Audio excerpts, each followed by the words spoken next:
धातु को पुष्ट करके, शरीर को पुष्ट करके, सप्त धातु को पुष्ट करके, शुक्राणु को पुष्ट करके ये इतना फायदा करता है।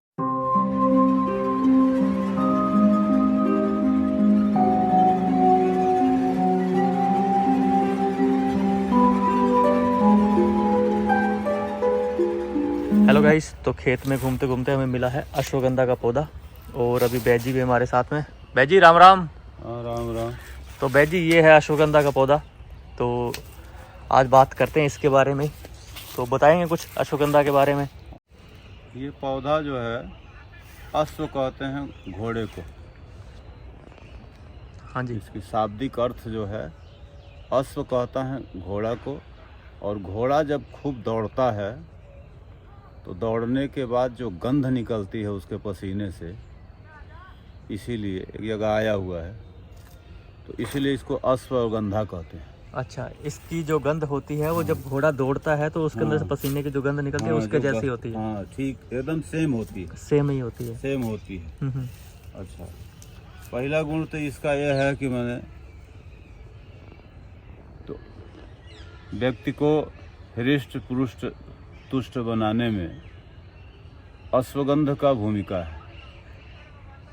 अश्वगंध भी कई प्रकार का होता है, जिसमें सबसे उत्तम जो है अश्वगंध नागौरी अश्वगंध माना गया है, जो कंद टाइप होता है। पहले उसको बिजाई करते हैं और रोपण करके नीचे कंद जैसा बैठता है, मोटा होता है, इतना अच्छा, मोटा अच्छा। तक। हाँ, जमीन में जैसे अपनी शकरकंदी और जमीन की गाजर वगैरह जो जमीन के अंदर होती है वैसे होते हैं। ठीक उसी तरह से कंद टाइप निकालते हैं, उसको बनानी पड़ती है। वो लोग खेती करते हैं, बनाते हैं, बोते हैं। पर ये अश्वगंध जो है, अब वो नरम में हो, कभी कभी सेमर मुसली, सिंबल मुसली देखे हो तो वो बड़ी होती है। ठीक तरीका उसी का है। सेमल मूसली जैसा। सेमल मुसली जैसे, उसमें सिंबल मुसली का कंद बड़ा होता है, मोटा होता है, माने छोटे पौधे में ही होता है।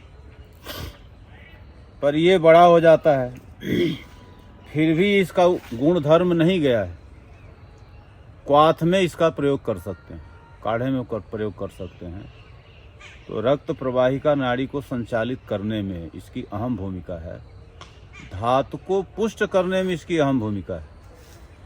मतलब जिसकी धातु क्षीण होती चली जा रही है। हाँ, धातु में इसमें कमर का दर्द है, कमर के दर्द में भी, कमर के जोड़ों के ओर में जो होता है, तो अश्वगंध, और सर्दी है तो चलो मिश्री मिला लें बराबर की मात्रा में या कम मात्रा में भी मिला करके दूध के साथ। दूध होना जरूरी है, क्योंकि पुष्टिकारक औषधि जो भी सेवन होती है उसमें जब तक दूध की भूमिका न हो, दूध में माने गाय का, ठीक है। ऐसे जहाँ लिखा है अजा का, बकरी का, ऊँटनी का, वो दूध अलग है, लेकिन वहाँ लिखा है।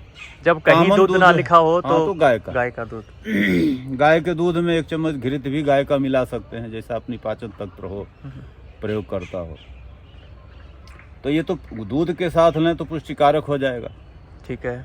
और लीवर फैट भी अगर जो बढ़ा है तो दो देखे, एक दिन और पौधा एक दिखाए थे, उसकी छोटी छोटी वो गोली होती है, रसभरी जैसी, मकोई वाली, मकोई की। तो मकोई भी कई प्रकार की होती है, तो फैटी लीवर बहुत तेज बढ़िया घटाती है वो। और भी है कई चीज़। ठीक उसी तरह से ये जिसको वो बढ़ गया है, तो ये 3 पत्ती से 5 पत्ती, 3 पत्ती सवेरे सवेरे अगर जो खाता है तो सेवन करता है पानी के साथ गर्म करता है, या चबा ले, खाली पेट। कड़वा होता है। अच्छा, कड़वा होगा। हाँ, खारा होगा थोड़ा, पत्ती कसैला खारा होता है। तो अगर जो चबा ले तो और बढ़िया है। जैसे करेला की सब्जी वगैरह लोग, बहुत लोग हैं जो कच्चे खवा ले, नहीं है तो इसे पीस ले। अच्छा, पीस करके भी सेवन कर ले, गर्म पानी ले ले और दौड़ लगाए। ये पूरे सर्वांग का जो चर्बी है उसको काटता है, मतलब हाँ पूरे शरीर के चर्बी को काटेगा। काट करके घटा करके। मैं ये प्रयोग बता रहा हूँ, मैं वो खाली नहीं कि जो लिखा है। अच्छा, मैं प्रैक्टिकल कराए हैं। सबसे बढ़िया तो ये है कि इसको सेवन करके अगर जो वो दौड़ लगाता है, जो जिस व्यक्ति का हो, तो ये बहुत बढ़िया काम करता है। चमन जी के जो चमन ऋषि के जो चमनप्राश के है, चमनप्राश में, हाँ च्यवनप्राश तो में ये जीवनी द्रव्य है। अच्छा, तो आसगंध उसमें भी काम आता है। और ये आसगंध च्यवनप्राश बनाने में, जैसे मान लो अगर जो नहीं लिए तो इसका काढ़ा बना करके अगर जो प्रयोग किया जाए तो और फिर भी काम करता है, बहुत बढ़िया काम करता है।